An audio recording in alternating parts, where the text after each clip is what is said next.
All right. I need another one of those reference photos though, just because this one has a little bit of a cover. Underneath all the styrofoam, there is, yeah, one of those. Oh, Perfect. Thank you. Okay.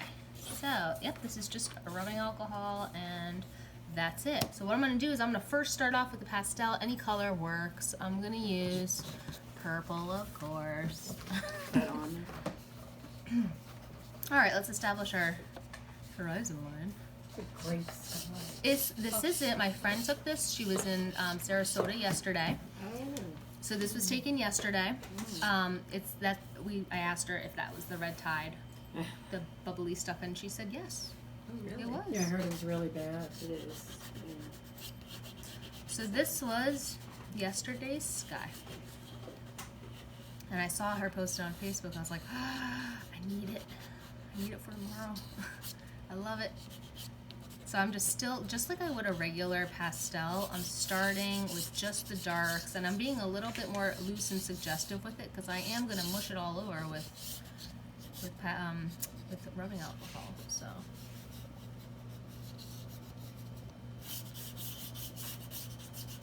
It's almost like you're doing an extra step, but it's a good step. Let's see, there's a big darkness here. And there's darks here. When I squint my eyes, I'm noticing the sky is darker than the ocean here.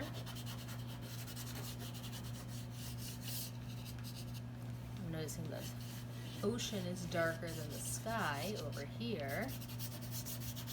And keep in mind, even though this is a photograph, we don't have to copy it exactly. It's our world. Clouds are ever moving, right? So if your clouds don't match up, it's okay. Chances are at some point they were probably like your clouds. Just so you could use one color and make it just a monochromatic study of what you see. I'm using just the side of the pastel. I'm not even picking up my pastel. That's how free and loose I'm being. Alright, let's take some of this and we have our paper towel here. So what this does is it just like, I guess you could just use the word like liquefies, and it turns it into almost like a paint. So what this does is it's kind of like seeping it into the paper. So it won't really be like, it will be kind of smudgeable, but not super smudgy. And what this does is, since I'm working on white paper, I can't stand working on white paper. So if you have white paper, and usually the sets come with white paper, you can just do this to it, or just make it all one color. It doesn't have to be a whole pre-planned monochromatic drawing. It could just be red or blue everywhere. So keep that in mind. If you have a color that you don't like, say you don't like working on like yellow, there's always like the yellow in that pad of pastel mat. You can maybe do a glaze of, or a wash of blue on it and turn it green. That might be a nice base for a landscape or even a portrait. You guys are so quiet. It's because the video's rolling. You don't have to be quiet. So it's just like watercolor in a way. Cause see how I'm picking some of this up? It's like I'm dipping it into like the watercolor palette, and then I'm just squiggling it this way. Gets a little smelly after a while, but. And is that the same type of paper that you were working on before? It is the same thing. Okay. It's just that it's the 9x12 size, so it was in a pad. I don't think it's white. I think it's like a pale gray, but. Now I'm also using the rubbing alcohol because it dries quicker. It evaporates really quickly, so that's always nice. I think I want to say I've done this with Turpenoid once. So you need to blow dryer like with watercolor. It dries. It dries pretty quick. Like this is dry already. But with the Turpenoid, it's a little smelly, so it's not really a preferred thing, but. Most households have rubbing alcohol too. It's if you're not an oil painter, you're not going to have little bits of solvent laying around. It'll probably be like a paint thinner. Well, that is, I guess, a solvent. So, Who knows? Just experiment. Someone probably figured this out by having like something spill on their pastel drawing, and they were like, let's just put a brush to it, wiggle it around. Okay, so that is as far as I'm just going to take the underpainting, and it's pretty much dry by now, but while it's really drying, I'm just going to pull out some of my colors, and I see, okay, so you probably see like a lot of grays, but there's purpley grays, there's green grays, there's brownish tones, there's a lot going on, so I just kind of want to try and get some of these. Let's do the sky first. Look at the little pops of blue. They are there, and you're going to be there too. I am going to use some shades of gray. So we're going to pull these out, but I'm always going to infuse it with color. So I have my, somewhere, my 244p. There we go. And my 245p. I am going to throw in that dark purple here. I think there's a dark blue around here too. A lot of blues, a lot of grays, a lot of purples. Then we see a faint, it's almost like a green yellow. So I do have a color that is yellow, but I want to kind of throw in, I think that might make a nice blend. Alright, we're ready to go. It's a little damp over there. If it's cold, that means it's still damp, so yeah. But it's really not, see that? Nothing. So it basically sets it. Yeah, it sets it. That's Sets the it. word I was looking for. Thank Now, you. would you call that a pastel or a watercolor? But it's pastel. I didn't use water. And I No. didn't use watercolor. It's a Yeah. pastel painting. Wow, that's amazing. That is, There's nothing else. So I mean, you could do a really refined, really nice version of a piece of artwork with that, but I just kind I of wanted to really use like what's happening. Yes. It's fun, Yeah, right? it's I very mean, nice. so try it. I mean, Yeah. And have then it. can you go on top of it? You can't. That's what I'm gonna do. With real pastels. Yeah, that's what I'm gonna do right now. Something like masking, you know. It's going just on like when I top do on my top. oil painting, I do like an underpainting first. The same kind of idea with this. I just used it to make it so it's not so white of a paper. And I'm just gonna go right on top. So It you're didn't not going kill- to use more alcohol though, are you? I'm not. Okay. Although I could, but I'm not going to. Okay. Now I'm Okay. just kind of in like regular mode. So, but you could. I just don't know. I've never gone back in with alcohol. So, hey, that's an experiment in itself. But I love the effect. It's just You can keep it so it's like mostly painterly and then go in and just say like, I just want a few little specks here and there. So it's fun to say like, okay, now I'm done a little bit sooner, you know? So when you're doing the dogs, do you do this now? No, I never use this method. I think the last time I did this was a couple of years ago. So there you go. It's for you guys. Let there be light. Let there be grays. Yellow and gray make a really nice warm gray, so do that sometimes. There's a little pop of blue right there.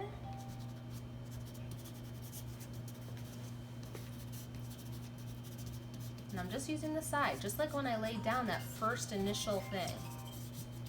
I really like this. It's fun, right? Yeah. I like it a lot. I might just go home and do it. Well, you can do it here because we have the alcohol. Now, I've never done it on a non-light color. So if you have a pad that is, you know, like a darker color, you can try doing the white on, like we did white, right? The white sparkly on your black, but with water. You could do almost like an inverse underpainting. Because these are, they're almost like the gouache of the pastel, sort of. I don't know where I'm going with that, but if you're using a darker colored paper, do an underpainting with your lights. So I would almost do all the areas I didn't color in. So many possibilities. And if all it is rubbing alcohol, so you don't even have to go out and buy more stuff, which sometimes happens. It's like, oh, that's so cool, I want to try it. And you have to like go to the store and buy like a million things. But there are loopholes to all media. You can find ways to work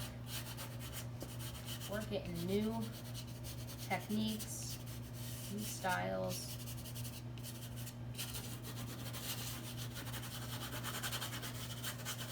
here, that green one I put down, that one's more of a pumicey one. This looks like a nice color. Sometimes what I do, and see how purple that is? I put down a very louder version of a color. I call it the melted rainbow stage. And then I throw in a neutral color on top, like in this case, the gray. And I say, all right, color, calm down. But still keep pieces of it. It's nice to have. It's harder to infuse a louder, more saturated color after you already have a lot of neutral down. So I just put down the loud color right off the bat and then go in and calm it down. I guess with oil I kind of work the opposite. I think it all just depends on my mood. Now if you wanted to, you can keep it all like that, or you could use a little of your finger. A little here and there, not everywhere. Sometimes if I do use my finger, I know before I said like I barely ever use it, and I really don't, but if I do use my finger, I use it in areas like clouds. So just to kind of soften up some edges, but then I always go back in and crispen up certain zones to make some areas have a little bit more of a sharper edge, or correct a drawing. Because things move around, things change. There's a little bit of light in there. Let there be light.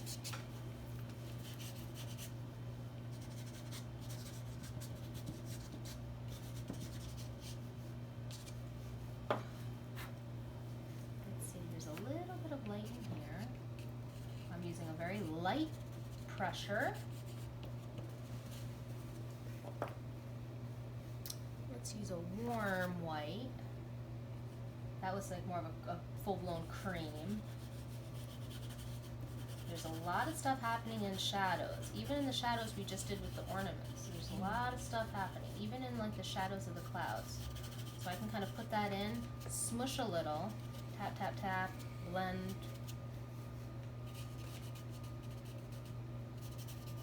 You do have to be aware of what's on your finger though. Notice I used a new finger for that one, because I didn't want this color on that. You have to remember that. You have to remember that, number one, and yeah, it's trickier. That's Now- a good, I mean, that's good information. Yeah, use a clean finger. Or a Q-tip.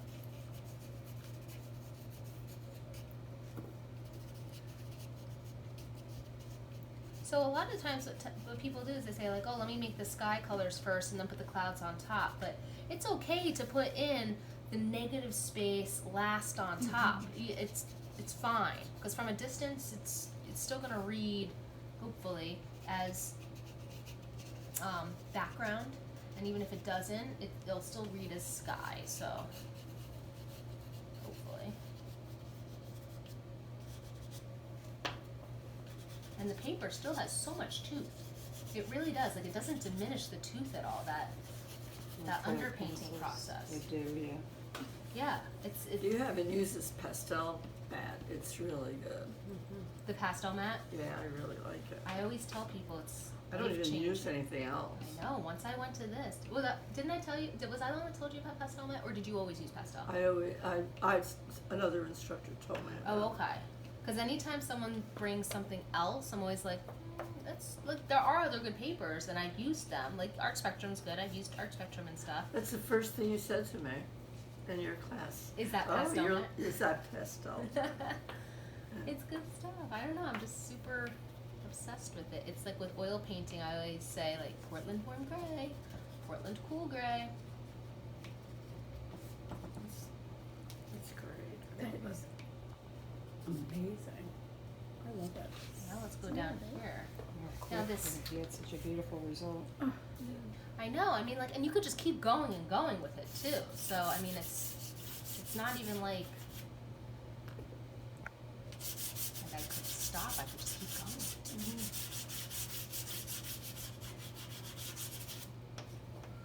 Let's throw a little purple on this. And then top it off with that color again.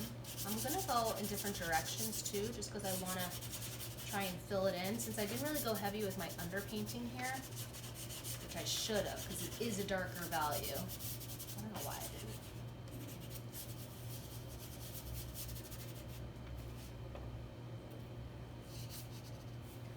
Let there be dark. Where is my dark?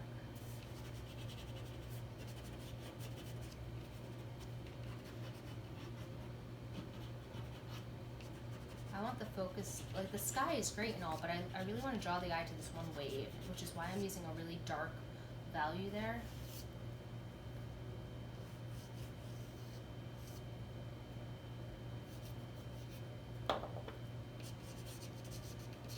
Horizontal lines to help create that foamy, seascapey thing. And literally all I'm doing is this. It's not like I am doing a magic foam technique. We can call it that. You could use the magic edge.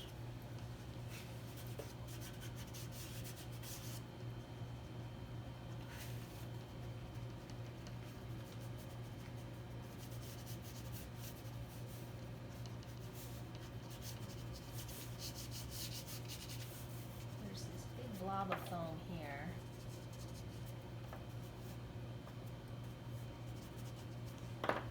And it's very, there's hints of the sky colors in it, so I'm gonna kind of put in little hints of the sky in there.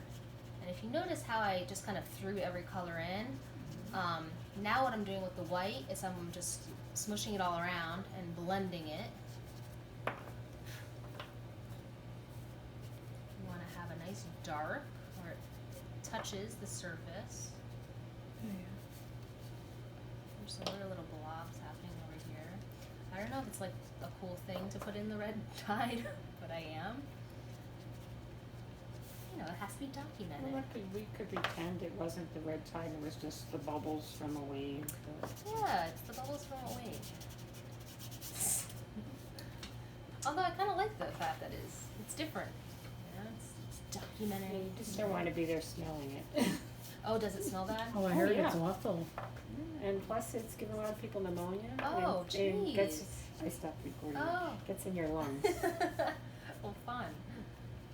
Yeah, I swim at that beach, so it has Oh, me very wow. upset. Aw. That's my go-to beach. I wonder what the exact name of the beach was. I'm sure Should be there's- Siesta Key or. That sounds like where they might have been. I'll have to ask her.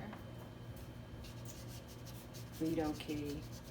One of the Those two. all sound very familiar. She's always talked about those. What's yours? Sarasota? Mm-hmm. Yeah. The other port is Sarasota, yeah.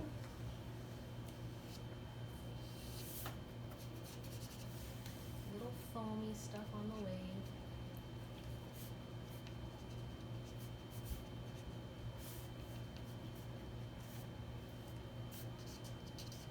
That little white against the black. That little bit does so much, right? Right. This is like magnificent. You should see it through the video. I mean, colors. Because it's shrunk down and further Awesome. away. That's great. See a little pocket of light over here I want to get in. You know, it's rough, but it's, you know, how like that was fairly quick, right? And it's all really because I had a strong base of that painting underneath You did it. it in what, 15 minutes? I don't know. But That's fairly awesome. loose, but you know, it does the job. Picture that. There you So go. there you Excellent. go. Thank you. Yeah. Thank you, Rhea. Thank welcome. you.